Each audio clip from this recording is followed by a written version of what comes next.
Mark, I want to start today with a moment that I think a lot of advanced bilingual listeners are going to feel in their bones the second we describe it. Okay, walk us in. You are talking to your mother or your grandmother or an old friend from your hometown in your native language, the language you grew up in, the language of your childhood, the language of your first thoughts. Mm-hmm. You are in the middle of a sentence and you reach for a word you have known since you were 5 years old, a word so basic, so common that it should come without thought, and the word doesn't come. There's a hesitation, a blank, your brain searches, and the first word that shows up is the English version. Yes. And in that moment, something painful happens inside you. You feel a small sting of shame, a small flash of guilt. You wonder quietly, am I losing my native language? Am I forgetting who I am? Have I become so English that I am losing the language of my own family? And it doesn't stop there. You start to notice other things. You catch yourself using an expression that doesn't quite belong in your home culture, a turn of phrase that came from English, a way of seeing things that feels imported. Your parents notice, your siblings tease you, you sound different, you sound foreign now, and the guilt grows. And then there are the deeper moments. You go home for a holiday, you see your old friends, and there's a small distance you can feel. They make jokes that don't quite land the way they used to. You make jokes that don't land at all. And you start to wonder if you have changed in ways that can't be undone. If becoming fluent in English has somehow cost you something irreplaceable. And here is what almost no one tells advanced bilingual people. What you are experiencing has a name. It has a framework. It has been studied. It is one of the most documented experiences of bilingual identity, and it is not what you think it is. You are not losing yourself. You are not betraying your culture. You are not becoming less yourself. You are becoming more yourself. Your brain is expanding. Your identity is integrating two worlds, and the temporary feeling of friction is the sound of that integration happening, not the sound of loss. And today we are going to walk through this completely. We are going to introduce a framework from cross-cultural psychology called bicultural identity integration. We are going to explain the 3 phases of bilingual identity development that almost every truly fluent person goes through. We are going to reframe the mother tongue guilt as a sign of growth, not failure. And we are going to give you 3 reconciliation practices to help you hold both languages, both cultures, both versions of yourself at the same time, without guilt, with pride. Side by Side English Podcasts. I'm Sophie. I'm Mark. Today is for the advanced bilingual learner who has felt the mother tongue guilt and never had a name for it, who is worried in quiet moments that fluency in English is costing them their native self, who carries an invisible tension between the 2 languages they live in.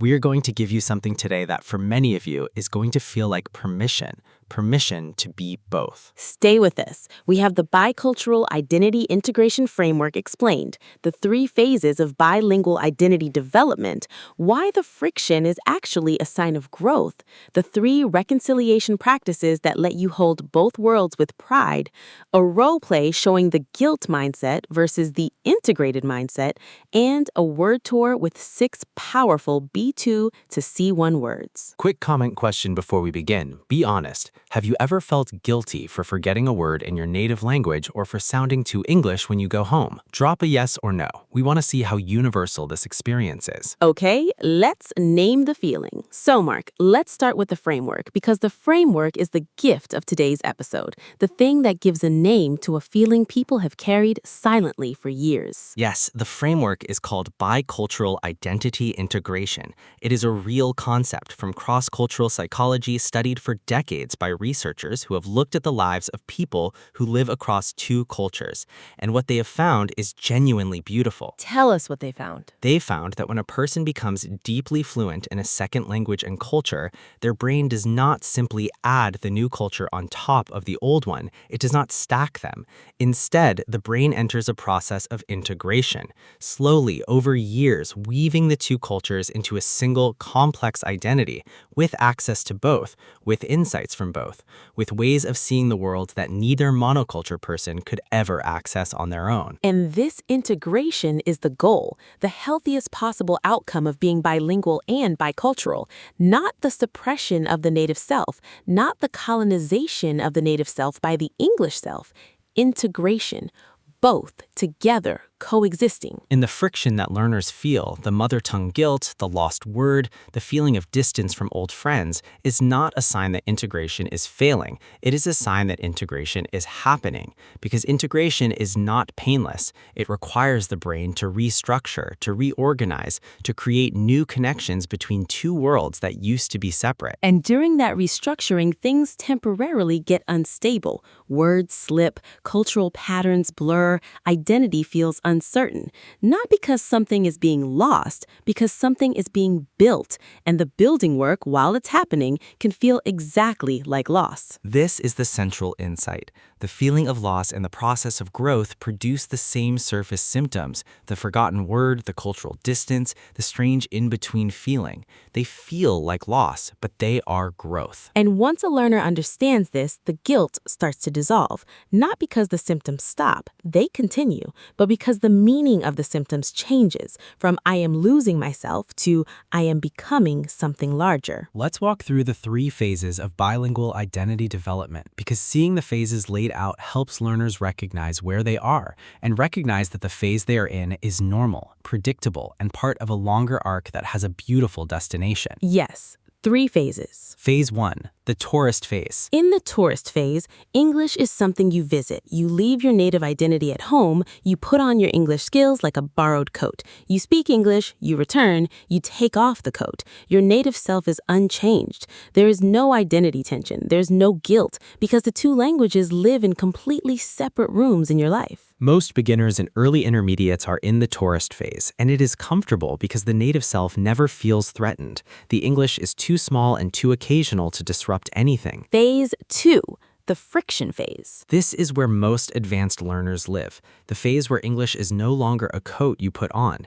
English has started to move into your home. It has its own room. It has started to influence how you think, how you joke, how you express ideas. And your native self can feel it, sometimes welcomes it, sometimes resists it.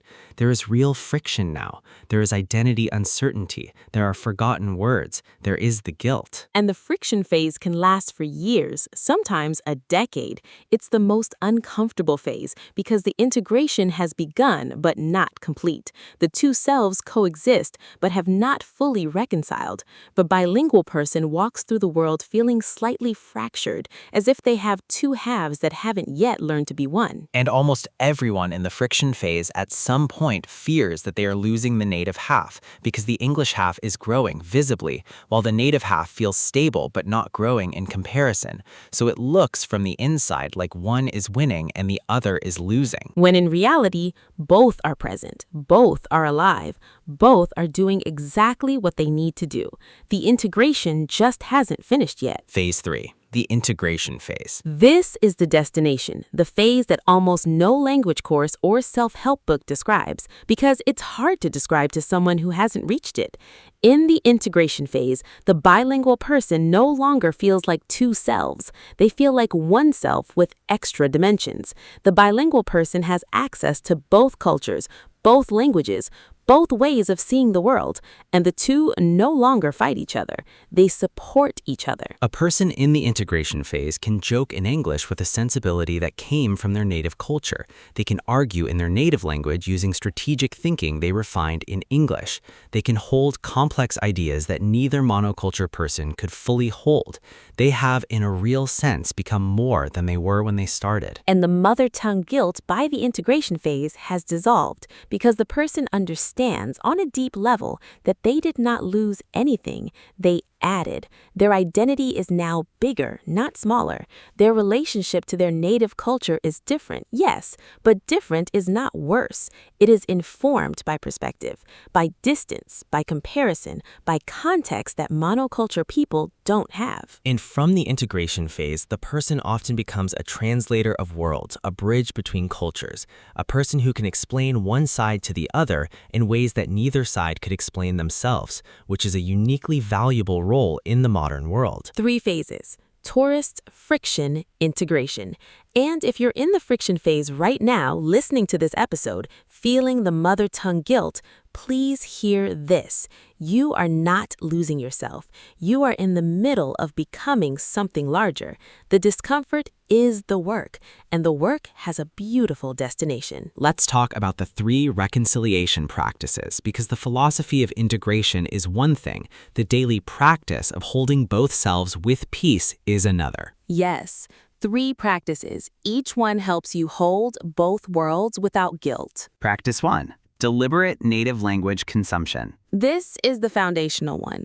Build a regular weekly habit of consuming content in your native language. Not because you have to, not because you are afraid of losing it, but because you love it, because it is part of who you are. Books, music, podcasts, films, conversations with family, long phone calls in your native language. And what this does is it keeps your native pathways active. It signals to your brain that this language is still loved, still used, still chosen. So the pathways do not weaken. They stay alive. They stay rich. They stay yours. And here's the key. This is not anxious maintenance. This is loving cultivation. The difference is everything. Anxious maintenance feels like a chore, like fighting to hold on. Loving cultivation feels like coming home, like a relationship you treasure. Practice 2. Strategic cultural translation. This is for the moments when you notice yourself using an English expression that doesn't quite fit your home culture, or when you catch yourself thinking in patterns that feel imported. Instead of feeling guilty about it, practice translating the insight into your native cultural frame. Find the native expression that captures the same idea, or the native way of seeing that has its own version of that wisdom. And what happens is you stop treating English insights as foreign invasions. You start treating them as raw material that you can integrate into your native frame. You become the translator, the integrator, the one who builds bridges between the 2 worlds inside you. And over time, your native self gets enriched, not replaced, because every English insight you translate into native context adds something to your native frame, without diminishing it, without colonizing it, just expanding it, with your active choice. Practice 3. Embrace the in-between identity. This is the most psychological one. Stop trying to be a perfect representative of your native culture when you go home, and stop trying to be indistinguishable from English speakers when you operate in English. Both attempts are exhausting. Both are unnecessary.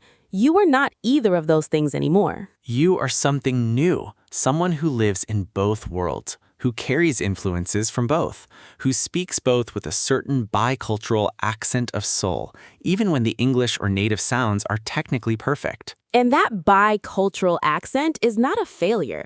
It is your unique signature, your unique value, your unique identity. And the moment you stop fighting it, the moment you embrace the in-between as your actual home, the guilt dissolves, because you are no longer trying to be 2 pure things that no longer exist. You are being the one integrated thing that you actually are. 3 practices: loving cultivation of your native language, strategic translation of cultural insights, embracing the in-between identity. Together, they let you make peace with the friction phase and accelerate your arrival at the integration phase. Okay, let's do a role play. Mark, set it up. Yes, we're going to show the same situation processed through 2 different mindsets. First, the guilt mindset, then the integration mindset, so learners can hear the difference in how the same experience can land in their minds. Okay, The scenario is, the speaker is at a family dinner in their home country.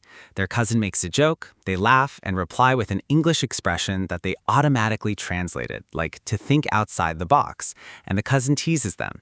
Look at you, sounding all foreign now. Version 1. The guilt mindset. The speaker processing this moment internally. Oh God, he's right. I am sounding foreign. I am losing my native voice. I am becoming someone who doesn't belong here anymore. I should be more careful. I should not bring English expressions home. I should hide that part of myself. I am betraying my family by changing this much. What is wrong with me? And listen to that internal monologue. It is filled with shame, with self-attack, with the belief that the speaker is losing something essential, with the desire to shrink, to hide, to suppress the English self in order to be acceptable to the native self. Version 2. Same situation, same cousin tease. But the speaker is in the integration mindset. Oh, he noticed the English in me. That's interesting. I am someone who lives between two worlds, and both worlds are part of me now. The English expression came out because it captured exactly what I wanted to say. And here, with my cousin, I can also reach for our way of saying it. I am not less of him by being more than him. I am someone he can be proud of because I bring back insights from another world and translate them into ours. The teasing is affectionate, and I can laugh with it without feeling shame. And listen to that internal monologue. It holds both selves with grace. It does not deny the English influence. It does not suppress the native belonging. It treats the in-between as a feature, not a bug. And from this mindset, the teasing rolls off the speaker instead of cutting them. And the cousin, sensing this peace, often becomes warmer too, because the bilingual person is not visibly tense about their identity. They are at peace, and that peace invites real connection, real welcome, real home. Not a performance of being native, but an actual presence with the people they love. Same person, same moment, two completely different inner experiences created by which framework they bring to the moment. The guilt framework, which sees integration as betrayal, or the integration framework, which sees integration as growth. Word tour? Word tour. First word, bicultural. Bicultural means belonging to or being shaped by two cultures, not just bilingual, which is two languages. Bicultural is the deeper concept, being shaped by two ways of seeing the world, and it is the word that captures what advanced bilingual people actually become. For example, most advanced English learners become bicultural over time, even if they never planned to, because language carries culture, and absorbing the language means absorbing pieces of the culture too. Repeat, bicultural. Bicultural. Next, integration. Integration is the process of combining separate parts into a unified whole. In identity terms, it means weaving two cultures into one coherent self. Not a hybrid, not a compromise, a whole with both inside. For example, the destination of the bilingual journey is integration, where both languages and both cultures exist inside you as parts of one coherent identity. Repeat, integration. Integration. Next, to reconcile. To reconcile something means to make peace between two things that seemed to be in conflict. The reconciliation practices in today's episode help you make peace between the native self and the English self, so they stop feeling like enemies and start feeling like partners. For example, the work of reconciling your native self with your English self is one of the most rewarding internal projects an advanced bilingual person can undertake. Repeat, reconcile. Reconcile. Next, friction. Friction is the resistance and discomfort that arises when two things rub against each other. The friction phase of bilingual identity is real, and it is normal, and it is temporary. And once you know it's friction, not damage, it becomes much easier to live through. For example, the friction you feel between your native self and your English self is the temporary heat of integration, not the permanent damage of loss. Repeat, friction. Friction. Next, belonging. Belonging is the feeling of being at home, accepted, part of a group. Mother tongue guilt is often about the fear of losing belonging in your home culture, and the integration practice is about discovering that your belonging deepens, not weakens, when you embrace your bicultural self. For example, true belonging in your home culture is not threatened by your English self, it is enriched by it because you bring something back that monoculture members of your community cannot bring. Repeat, belonging. Belonging. And finally, to embrace. To embrace something means to accept it fully, to welcome it warmly, to take it into your arms instead of pushing it away. The work of today's episode is, in some sense, the work of learning to embrace your bicultural self, without conditions, without apology. For example, the moment you embrace your bicultural identity, the mother tongue guilt loses its power because you stop fighting yourself and start being yourself.